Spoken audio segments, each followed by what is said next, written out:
بسم اللہ الرحمن الرحیم۔ اللہم صلی علی محمد و آل محمد وعجل اللہ تعالی فرج الشریف۔ آج کی گفتگو ہم احراق خانہ سیدہ فاطمہ سلام اللہ علیہا کے حوالے سے کریں گے، جس میں ہم بی بی سیدہ سلام اللہ علیہا کے گھر پر حملہ اور آگ جلانے کے واقعات کو سنی اور شیعہ کتابوں سے کوٹ کریں گے۔ جیسا کہ سب کو معلوم ہے کہ رسول پاک صلی اللہ علیہ وآلہ وسلم کی شہادت کے بعد ابو بکر کو خلیفہ بنایا گیا۔ حضرت علی علیہ الصلوۃ والسلام اور دیگر بنی ہاشم اور قریش اور کچھ صحابہ کرام نے ان کی بیعت سے انکار اور انحراف کیا، جس پر حسب الحکم ابو بکر عمر بن خطاب نے چند حامیوں کی جمعیت کے ساتھ بنت رسول صلی اللہ علیہ وآلہ وسلم سیدۃ النساء العالمین حضرت فاطمہ زہرا سلام اللہ علیہا کے گھر پر دھاوا بول دیا۔ آگ اور لکڑیاں ہمراہ لے گئے اور بآواز بلند پکارا کہ اس اللہ کی قسم جس کا ایک قبضۂ قدرت میں عمر کی جان ہے، میں اس گھر کو بما ان لوگوں کے جو اس میں موجود ہیں پھونک کر راکھ کر دوں گا، نعوذ باللہ۔ اس پر کہا گیا کہ اس گھر میں تو علی علیہ الصلوۃ والسلام، فاطمہ علیہ الصلوۃ والسلام، حسن علیہ الصلوۃ والسلام اور حسین علیہ الصلوۃ والسلام ہیں۔ تو عمر نے جواب دیا، ہوا کریں، یعنی بے شک ہوں پڑے۔ اس زمن میں یہ بھی لکھا گیا کہ عمر نے دق الباب کیا، اور جس سے بی بی سیدہ سلام اللہ علیہا شدید زخمی ہوئیں، اور اس باب میں بعض نے یہ بھی لکھا کہ گھر کو جلا دیا، بعض کہتے ہیں کہ صرف جلانے کا قصد کیا، بعض فرماتے ہیں کہ بی بی سیدہ سلام اللہ علیہا کو دھمکی وغیرہ دی گئی، جبکہ حقیقت یہ ہے کہ جناب سیدہ سلام اللہ علیہا کے دروازے پر آگ لگا کر اسے گرا دیا گیا، جس سے جناب سیدہ سلام اللہ علیہا شدید زخمی ہوئیں۔ یہ واقعہ پہلے شیعہ کتب سے حوالہ جات اور اس کے بعد سنی کتب سے۔ یہ واقعہ کتاب سلیم بن قیس ہلالی، جو کہ شیعہ مذہب کی مستند ترین کتاب ہے، اور وہ پہلی کتاب ہے جس کے بارے میں امام فرماتے ہیں کہ یہ ہر شیعہ کے گھر میں ہونی چاہیے۔ اس میں صفحہ نمبر 47 اور 48 پر موجود ہے کہ عمر نے ابو بکر سے کہا کہ آپ کو کیا چیز روک رہی ہے کہ آپ علی علیہ الصلوۃ والسلام کو بلا کر ان سے اپنی بیعت منوا لیں؟ ان 4 آدمیوں کے سوا تمام نے آپ کی بیعت کر لی ہے۔ ابو بکر نے عمر سے کہا، میں کس کو حضرت علی علیہ السلام کی طرف روانہ کروں؟ عمر نے کہا، کنفذ کو روانہ کرو، کیونکہ وہ بنی عدی بن کعب کے ایک آدمی کا آزاد کردہ غلام ہے، وہ بدگو، سنگ دل اور خوفناک انسان ہے۔ ابو بکر نے ایک جماعت کے ساتھ کنفذ کو علی علیہ الصلوۃ والسلام کی خدمت میں روانہ کیا۔ کنفذ بی بی سیدہ سلام اللہ علیہا کے دروازے پر آیا اور اندر جانے کی اجازت طلب کی۔ بی بی سیدہ سلام اللہ علیہا نے کنفذ کو اجازت نہ دی، اور کنفذ کے مددگار ابو بکر اور عمر کے پاس جا کر کہنے لگے کہ بی بی سیدہ سلام اللہ علیہا نے ہمیں اندر آنے کی اجازت نہیں دی۔ اس وقت ابو بکر اور عمر مسجد میں تھے، ان حضرات کے گرد لوگ جمع تھے۔ عمر نے کہا، واپس چلے جاؤ، اگر وہ اندر آنے کی اجازت دیں تو بہتر، ورنہ بلا اجازت اندر چلے جانا۔ ان لوگوں نے دوبارہ جا کر اجازت طلب کی تو جناب سیدہ سلام اللہ علیہا نے فرمایا، میں تمہیں اپنے گھر میں داخل ہونے کی اجازت نہیں دوں گی اور تمہیں روکوں گی۔ کنفذ وہیں ٹھہرا رہا، لیکن اس کے ساتھ ہی دوبارہ مسجد میں چلے گئے اور ابو بکر اور عمر سے جا کر کہا کہ حضرت فاطمہ سیدہ سلام اللہ علیہا نے ایسا ارشاد فرمایا ہے اور اپنے گھر میں داخل ہونے سے روک دیا ہے۔ یہ سن کر عمر ناراض ہو گئے اور کہنے لگے، عورت ہمارے معاملے میں کیوں مخل ہوئی؟ استغفر اللہ ربی واتوب الیہ۔ عمر نے ایک جماعت کو لکڑیاں اٹھانے کو کہا، لکڑیاں اٹھوا کر خود عمر ساتھ ہوئے اور جناب امیر علیہ الصلوۃ والسلام جناب سیدہ سلام اللہ علیہا کے گھر کے پاس لکڑیاں رکھوا دیں۔ اس وقت گھر میں علی علیہ الصلوۃ والسلام، بی فاطمہ سلام اللہ علیہا اور آپ کے دونوں بیٹے حسن علیہ الصلوۃ والسلام اور حسین علیہ الصلوۃ والسلام موجود تھے۔ عمر نے بلند آواز سے کہا، اے علی، گھر سے باہر نکلو اور رسول اللہ صلی اللہ علیہ وآلہ وسلم کے خلیفہ ابو بکر کی بیعت کرو، ورنہ میں تم لوگوں کو جلا دوں گا۔ حضرت فاطمہ سلام اللہ علیہا نے فرمایا، اے عمر، ہم نے تمہارا کیا بگاڑا ہے؟ عمر نے کہا دروازہ کھولو ورنہ میں تمہیں گھر سمیت جلا دوں گا۔ بی بی فاطمہ سلام اللہ علیہ نے کہا اے عمر خدا کا خوف نہیں کرتے اور میرے گھر میں داخل ہوتے ہو؟ عمر نے واپس جانے سے انکار کر دیا، آگ طلب کر کے لکڑیوں کو دروازے میں جلا دیا، پھر دروازہ ہلا کر توڑ کر اندر داخل ہو گیا۔ بی بی سیدہ سلام اللہ علیہ نے اللہ کے رسول صلی اللہ علیہ وآلہ وسلم کے نام کی آواز بلند کی اور آگے بڑھی۔ یہ شیعہ کتاب سلیم بن قیس ہلالی کے صفحہ نمبر 47 اور 48 پر یہ روایت موجود ہے۔ اور اب آپ کے سامنے سنی کتب کے حوالہ جات پیش کرتے ہیں۔ شیعہ کتب کا صرف ایک حوالہ پیش کیا ہے، اس کی وجہ یہ کیونکہ یہ سنی کتب کے زیادہ حوالے پیش کرنا چاہتے ہیں اس آڈیو ویڈیو میں انشاءاللہ مولا۔ آپ اب سنی حوالوں کے ساتھ، اور یہ جو سنی حوالہ ہم پیش کر رہے ہیں یہ سب سے پہلے ہم علامہ شبلی نعمانی سے ان کی کتاب سے پیش کر رہے ہیں۔ علامہ شبلی نعمانی عمر کے ہر ایک قول و فعل کی تعویل نہایت ڈھٹائی سے کرنے میں مشہور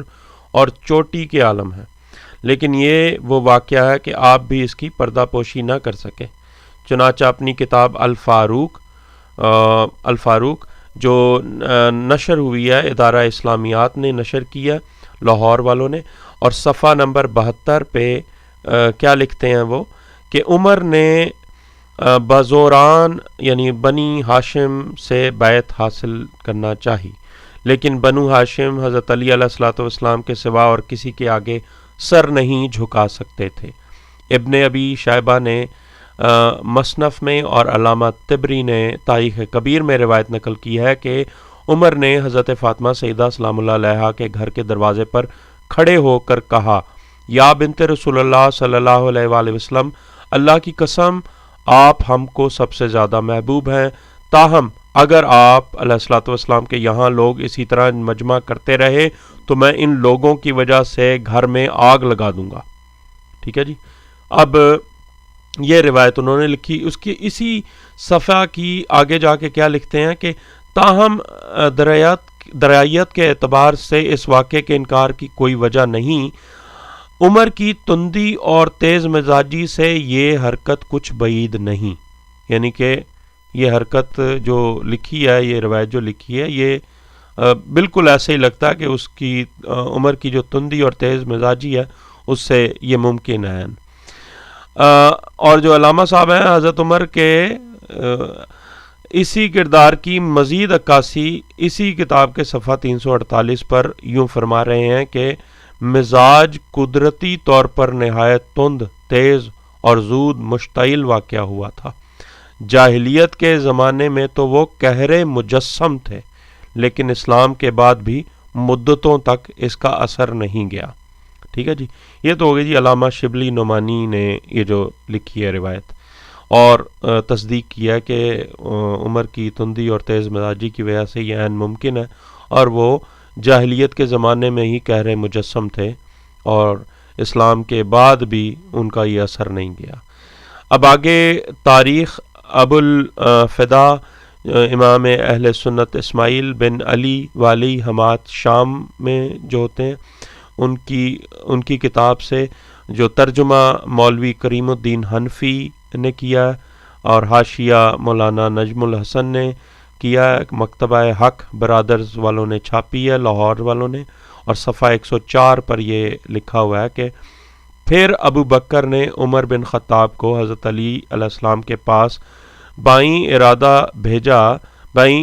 بھیجا کہ جو لوگ ان کے ہمراہ اہل بیت علیہ السلام ہیں ماں ان کے حضرت علی علیہ السلام کو حضرت فاطمہ علیہ السلام کے گھر سے نکال دو، اور یہ کہہ دیا تھا کہ اگر ان کے نکالنے سے کچھ انکار ہو تو بے شک تم ان سے لڑنا۔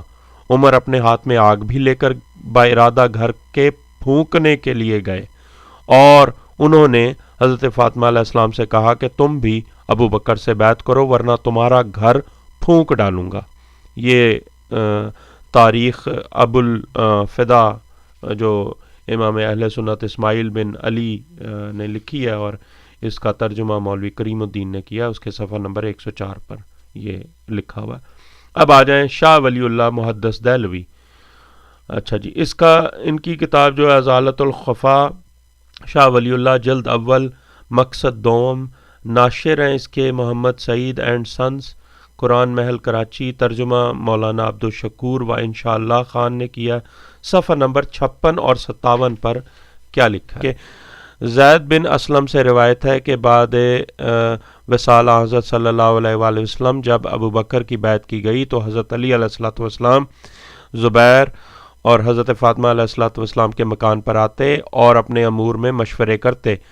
عمر کو اس امر کی اطلاع ہوئی تو حضرت فاطمہ علیہ الصلوۃ والسلام کے مکان پر آئے اور فرمایا، اے دختر رسول صلی اللہ علیہ وآلہ وسلم، قسم ہے اللہ کی کہ کوئی شخص آپ صلی اللہ علیہ وآلہ وسلم کے والد سے مجھے محبوب تر نہیں ہے، اور پھر آپ کے بعد آپ سے زیادہ مجھے کوئی محبوب تر نہیں ہے، مگر قسم ہے اللہ کی یہ امر مجھے اس بات سے مانے نہیں آ سکتا کہ اگر یہ لوگ اسی طرح جمع ہوں اور میں اس گھر میں آگ لگوا دوں۔ صفحہ نمبر 56۔ ٹھیک ہے، اب روایت دوم کیا لکھتے ہیں؟ ایک اور روایت میں ہے کہ حضرت فاطمہ سلام اللہ علیہا نے ابو بکر سے حضرت صلی اللہ علیہ وآلہ وسلم کی میراث مانگی، اس تمام مال میں سے جو آپ صلی اللہ علیہ وآلہ وسلم نے اپنے وصال کے بعد چھوڑا تھا۔ ابو بکر نے فرمایا، حضرت صلی اللہ علیہ وآلہ وسلم نے فرمایا ہے ہم وارث نہیں بناتے، جو چھوڑ جائیں صدقہ ہوتا ہے۔ اس پر حضرت فاطمہ علیہ السلام ابو بکر سے ناراض رہیں یہاں تک کہ وصال ہو پایا۔ صفحہ نمبر 57 پر۔ اور یہ روایت تیسری روایت انہوں نے لکھی ہے کہ اس سے حضرت فاطمہ سلام اللہ علیہا کو رنج و ملال ہوا اور وہ ابو بکر سے ناراض ہو گئیں اور تا وفات آپ سے نہ بولیں۔ عائشہ فرماتی ہیں کہ حضرت فاطمہ سلام اللہ علیہا حضرت صلی اللہ علیہ وآلہ وسلم کے بعد 6 ماہ زندہ رہیں۔ جب انہوں نے وصال پایا تو شب کو حضرت علی علیہ الصلوۃ والسلام نے ان کی تدفین کی اور آپ ہی نے ان کی نماز جنازہ پڑھی اور ابو بکر کو خبر نہ کی۔ صفحہ نمبر 57۔ اب جو ہے اس کے علاوہ اور بھی ہیں جن میں تاریخ مسعودی وغیرہ اس میں بھی موجود ہے، یعنی ان کا جو ہے مروج الذہب تاریخ المسعودی، ابو الحسن بن حسین بن علی المسعودی جو متوفی ہیں 346 ہجری کے، ان کا جو کتاب کا مروج الذہب کا ترجمہ اختر فتح پوری نے کیا ہے، نفیس اکیڈمی والوں نے، کراچی والوں نے چھاپی ہے، اشاعت ہوئی تھی 1985 میں جس جلد دوم کی، اس کا صفحہ نمبر 235 پر ہے۔ اس میں کیا اقرار ہے جی لکھا ہوا، ابو بکر کا اقرار لکھا ہوا ہے کہ ایسے افراد جو اس واقعے یا اس کے مثل دوسرے واقعات کا اول تو سرے سے انکار ہی کر دیتے ہیں، یا پھر مختلف ہیلے بہانے اختیار کر کے اور بھانت بھانت کی تعویلیں کر کے اپنے ممدوح حضرات کی وکالت کا فریضہ سر انجام دیتے ہیں، ان کے لیے مدرجہ ذیل حوالہ بڑا اہم ہوگا، یعنی کہ مدعی سست گواہ چست والا معاملہ جو ہے نا دیر پا اور مستحکم نہیں ہوتا۔ اب یاد رہیں کہ اس میں اس جو کتاب میں 346 ہجری کے متوفی ہیں، یہ تاریخ المسعودی جو ہے، اس میں کیا لکھ رہے ہیں وہ کہ ابو بکر خود اقرار فرما رہے ہیں۔ یہ صفحہ نمبر 235 ہے، جلد دوم ہے، نفیس اکیڈمی کی چھپی ہوئی جو 1985 کی جو چھپی ہوئی کتاب ہے مروج الذہب میں، تاریخ مسعودی میں۔ کیا فرما رہے ہیں ابو بکر کہ تاہم مجھے افسوس رہا کہ یہ 3 خطائیں مجھ سے کیوں سرزد ہوئیں، اور یہ بھی افسوس رہا کہ ایسے معاملات میں رسول اللہ صلی اللہ علیہ وآلہ وسلم کی رائے مبارک معلوم نہ کر سکا تھا۔ ان 3 خطاؤں میں سے ایک خطا تو یہ ہے کہ میری زندگی میں حضرت فاطمہ زہرا سلام اللہ علیہا کا دروازہ توڑا گیا۔ یہ آپ کے سامنے میں نے تقریباً 4 سنی حوالہ جات پیش کیے ہیں، مستند تاریخ مسعودی سے اور محدث دہلوی سے اور شبلی نعمانی سے، الفاروق سے، اور اس کے علاوہ شیعہ کتب میں سے ایک کتاب سلیم بن قیس ہلالی سے۔ تو صرف مقصد اس ویڈیو کا یہ ہے کہ کم از کم جو ہم رسول پاک صلی اللہ علیہ وآلہ وسلم کو ماننے والے، ان کا جو انہوں نے ہمیں بتایا، قرآن ہمارے پاس آیا ان کے وسیلے سے، وہ سارا اگر ہم مانتے ہیں تو ان کی یہ جو انہوں نے بتایا ہوا تھا کہ جو بھی فاطمہ جس سے ناراض ہوں وہ مجھ سے ناراض، میں ان سے ناراض ہوں، اس کے علاوہ تو وہ بھول گئے ہیں وہ رسول کی حدیث کے جس نے فاطمہ کو ناراض کیا اس نے مجھ کو ناراض کیا، اور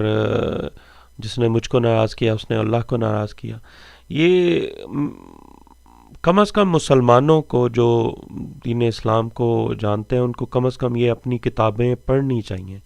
اور ان میں سے دیکھنا چاہیے کہ بی بی سیدہ سلام اللہ علیہا کے ساتھ، ان کے گھر کے ساتھ جلاؤ گھیراؤ کن لوگوں نے کیا. کم از کم یہ حقیقت آپ تک پہنچے تو صحیح نا. باقی آپ اس کے بارے میں کیا فیصلہ کرتے ہیں یا نہیں کرتے وہ ایک علیحدہ بات ہے، لیکن آپ کا اپنا گھر جب اس طرح کی